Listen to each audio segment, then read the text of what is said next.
Danielle Hayes, a powerful and accomplished Black CEO, walked into the bank she had built from the ground up, only to be treated like an outsider.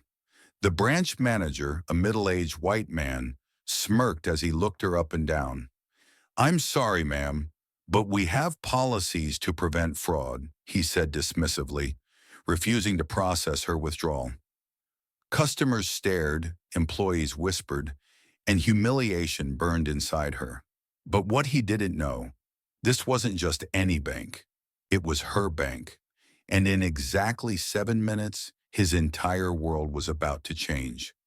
Danielle had spent years breaking barriers in the financial industry, proving that success had no color. She owned multiple bank branches employing hundreds, and this location had recently come under her ownership. Dressed in an elegant yet understated outfit, she walked in that day needing a simple withdrawal before heading to an important business meeting. The moment she approached the counter, however, she sensed something was wrong. The teller glanced at her skeptically before summoning the manager. "Do you have an account here?" he asked, voice laced with doubt. "Yes, I want to withdraw $50,000 from my business account," Danielle said, handing over her ID. The manager scoffed. "That's a large amount. We don't just hand out money to anyone." His gaze flickered to her skin, and she recognized the familiar sting of racial profiling. "I own this account," Danielle said firmly. "I don't know how you got this card, but we have protocols," he said, signaling a security guard. "Unless you can prove right now that you belong here, I'll have to call the authorities." The tension in the room thickened. Customers turned to watch. Some whispered. Others pulled out their phones. Danielle took a deep breath. "So let me get this straight.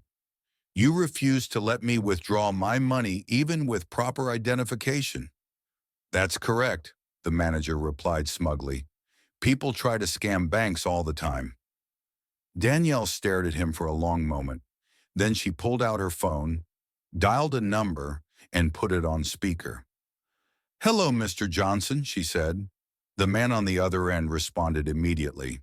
"Ms. Hayes, what can I do for you?"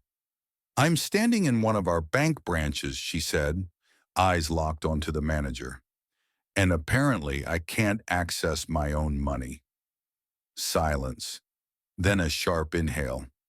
"Where are you?" She gave the location. "I'll handle it," Mr. Johnson said quickly. The manager looked confused and then alarmed when he heard the voice on the phone. "Who was that?" he asked hesitantly. Danielle smiled coldly. "The regional director, your boss." Within minutes, the regional director stormed into the branch, eyes blazing with fury. Behind him were two executives and a security officer. The entire bank went silent. The manager stiffened. "Sir, I was just—" "Save it," Johnson cut him off. "You refuse service to the owner of this institution? The woman who signs your paycheck?" The manager's face turned ghostly white. "Wait, what?" Danielle crossed her arms. "That's right. I own this bank. And you just racially profiled your CEO. I didn't know." Danielle raised a hand. "Stop. You still would have treated me like a criminal if I weren't the owner. That tells me everything I need to know." She turned to Johnson. "Terminate his employment immediately." Johnson didn't hesitate. "You're fired. Collect your things and leave." The security officer stepped forward, ready to escort the manager out. He sputtered in disbelief. "Please, I didn't mean—" Danielle met his eyes. "You meant exactly what you did." The bank was silent as the former manager was led out, his arrogance replaced by humiliation. Employees stared, stunned. Some whispered in approval, while others looked ashamed. Danielle turned to the staff. "If anyone here thinks what he did was acceptable, you're welcome to follow him out." Nobody moved. She took a deep breath. "This is why we still fight. This is why Black success is met with suspicion. I built this bank to empower people, not to tear them down. If you work here, you represent fairness, respect, and integrity, not ignorance and prejudice. As she walked out, customers clapped. Some approached her, thanking her for standing up. But Danielle knew this wasn't just about her. This was about every Black person who had been told they didn't belong in spaces they had earned. Every professional had been underestimated. Every dreamer had been doubted. And the next time someone tried to deny her her success, she'd remind them exactly who they were dealing with.